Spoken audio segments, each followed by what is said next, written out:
ফুটপাতে হকার, আপনাদের এই ব্যবসায়ী সমিতির জায়গা থেকে অবস্থানটা কি আসলে?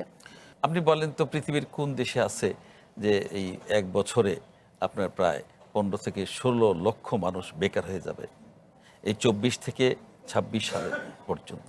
আপনি যদি বিএএস এর রিপোর্ট দেখেন, হ্যাঁ, প্রায় ২০ থেকে ২৫ লক্ষ মানুষ বেকার হয়েছে।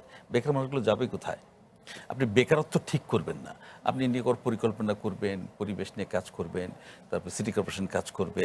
হ্যাঁ, হকাররা যাবে কোথায়? মানে ওদের তো জীবন আছে, ওদের জীবনটাকে তো ওরা চালাইতে হবে।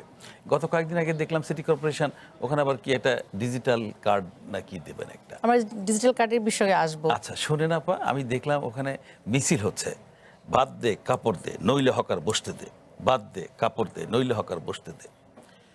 কথাগুলো শুনতে খুব ভাল লাগে এবং এগুলোর মধ্যে এক ধরনের মানে তেজি ভাবও আছে।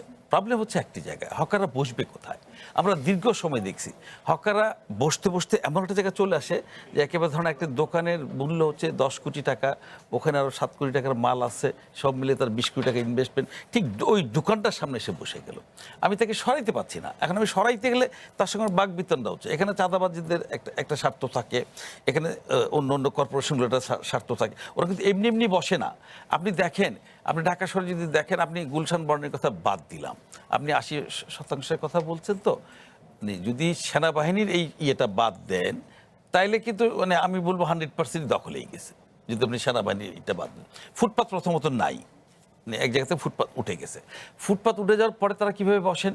আচ্ছা কিভাবে বসেন দেখেন আপনি, আমাদের সিটি বিদ্যুৎ বিভাগ, আমাদের টেলিফোন ইয়েগুলো, ওনারা রাস্তা থেকে আরো দেখবেন ৪ ফিট দূরে রাস্তার এখানে তার খুঁটিটা আছে। আজকে ৩০ বছর, ৩০ বছরের খুঁটি কেউ সরাবে না, সরাচ্ছে না, হয়তো সে সরকারি একটা প্রতিষ্ঠান, আমি তাকে পয়সা দিচ্ছি, বিদ্যুতের খুঁটি সেখান থেকে যাচ্ছে না, টেলিফোনের খুঁটি সেখান থেকে যাচ্ছে না, অন্য অন্য সরকারি যে আধা সরকারি প্রতিষ্ঠানগুলো আছে সেই খুঁটিগুলো আছে।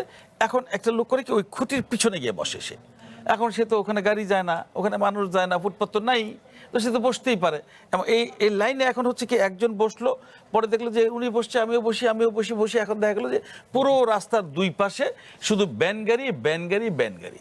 এখন প্রশ্ন হচ্ছে দেখেন, আপনি বলেন তো বাংলাদেশে এই যাবৎ কোনটা নিয়মের মধ্যে চলছে? আগে নিয়মের মধ্যে আসতে হবে, ওদের প্রত্যেককে আমার নিয়মের মধ্যে আসতে হবে। আমি ভ্যাট দিব, ট্যাক্স দিব, আমি ইনভেস্টমেন্ট করব, আমি ব্যাংকের লোন নিব, তারপর আমি ব্যবসা করতে পারবো না। আরেকজন এসে জুড়ে এসে উড়ে বসবেন, আমরা কোথায় করবো? আপনি কারণ বাজারে যান না, কারণ বাজারে একই জায়গা ৩বার ৪বার করে ভাড়া দেওয়া হচ্ছে, একই জায়গায়। সকালবেলা এক গ্রুপ বসতেছে, দুপুর পরে এক গ্রুপ বসতেছে, রাত্র 10টার পরে এক গ্রুপ বসতেছে।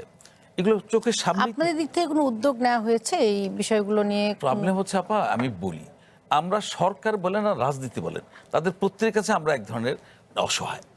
রাজনীতিবিদদের বিরুদ্ধে কথা বললে ওনারা মানে আমার দিকে ক্ষিপ্ত হবেন, সরকারের বিরুদ্ধে বললে অনেকগুলো এজেন্সি আমার বিরুদ্ধে ক্ষিপ্ত হবেন। তো আমি তো কারো দিকে না বলে বরং চুপচাপ থাকাটা বেটার। তার মধ্যে আমি কিছু বলার চেষ্টা করি, আমার কিছু ঝুঁকি চাপমেলা সইতে হয়। যেই পরিমাণ এই যে ছেঁচা চুরি, ছেঁচা ছিনতাই যেভাবে বাড়ছে ঢাকা শহরে, এটা তো আপনি মানে রাতের বেলা বেরোলে আপনি বুঝবেন যে আসলে গাড়ি ছাড়া বেরোয় দেখেন যে কি অবস্থা আপনার।